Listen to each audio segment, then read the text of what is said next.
Today we're showing you how to put together a drawer, how to assemble it, how to put the hardware on for the slides, and then how to mount it into a cabinet.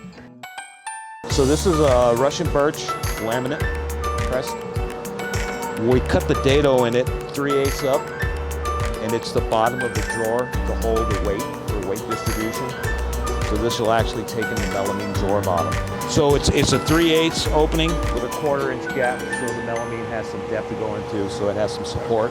So I just try to judge what's the prettiest side for the face.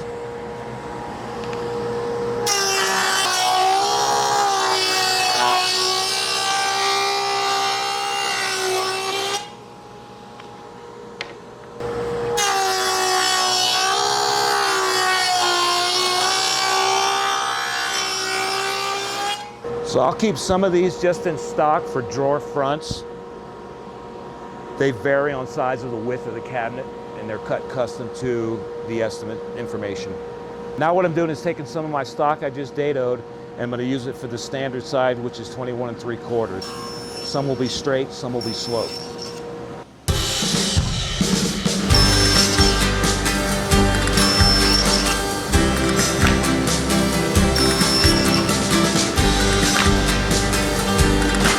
All right, the next process I'm going to do is use a jig to cut the slope. We have a standard 4-inch shelf, and then we have a slope of 2 3/8. I'm going to set the fence to 15. So there's a left and a right. You want to cut the dadoed side inside on each one.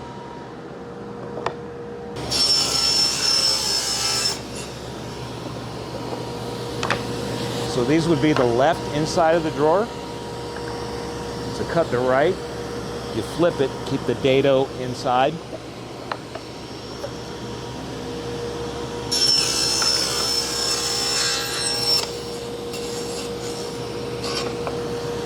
Now you have a left and a right of the drawer, that being the bottom.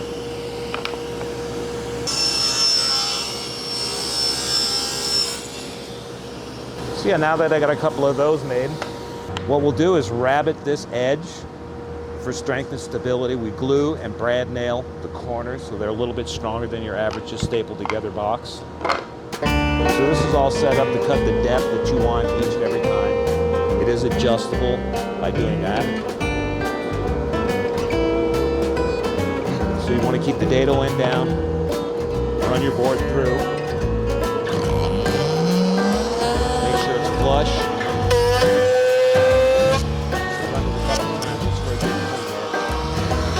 Kind of got to watch as the blade gets older, it wants to chip away the corners. So you always want to keep a fresh blade on your router. So typically I'll set up 50, 60, 100 of these, get them in this process. The last part of the step you want to do is round the edges. This router's set up to do that. It takes the right amount of material away.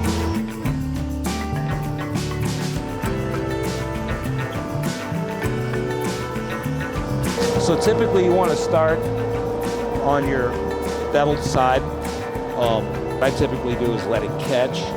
Like I said, it's a consistent push, but you're not over pushing. Don't put body weight into it. Just a little hand strength. When you get to the pivot point, you'll feel it. You just kind of stop, slowly do the rock, and continue to push on that edge. You just don't want to get to this pivot point and go too quickly. You'll miss this corner. Same thing on the back side, do it again. And yeah, after about 1,000 boards, it gets a little mundane. All right, well, the next step in the process is once Dave cuts the sides for me, we have a cut sheet that tells us what size to make the front, the back, and the bottom. Once it's cut the length, we're just running a bead of glue in the rabbet and then down the groove.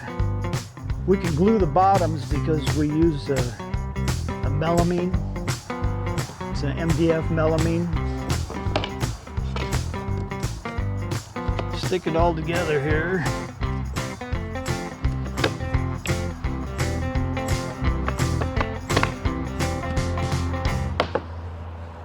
So once it's got the glue on there, I'll take some clamps.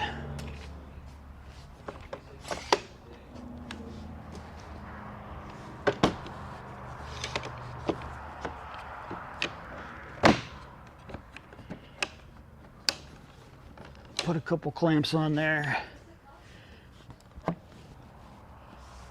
And then we'll wipe any glue off. Now the glue won't stick to the pre-finished wood, but if you leave it in the corner, then you got to chisel it out, and that's not fun.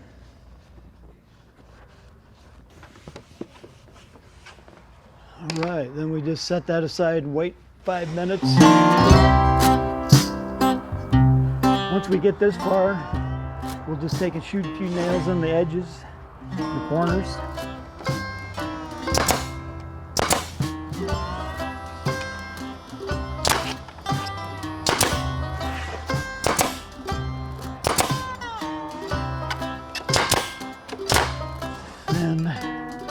And we'll go right over here and sand it. We just use a random orbit to hit the edge.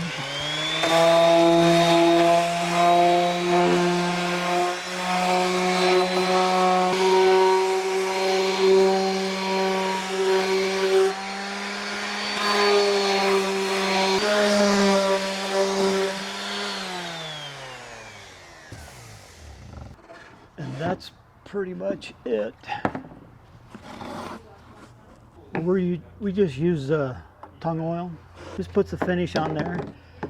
Because all we're trying to do is finish the edge, because this is already pre-finished with lacquer.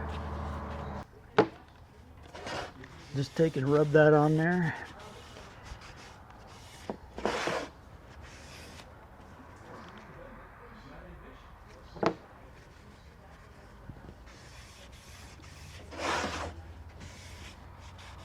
Once that's done, we just have to know what kind of slide goes on there.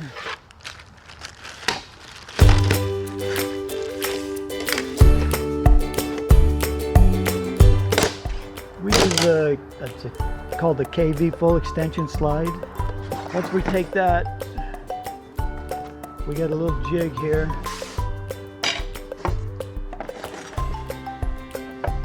Just set that on there with our jig.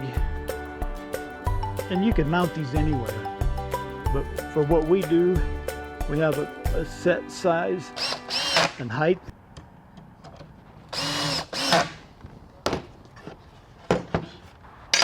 Got to have a right and a left.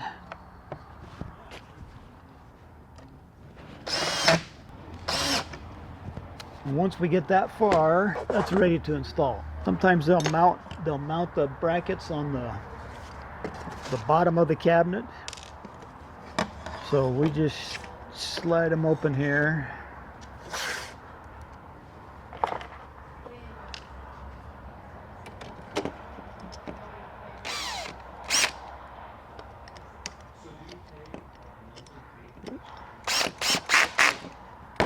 So we got a right and a left.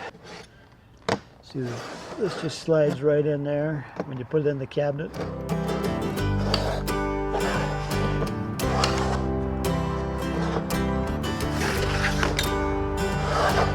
So the installer can just put it together.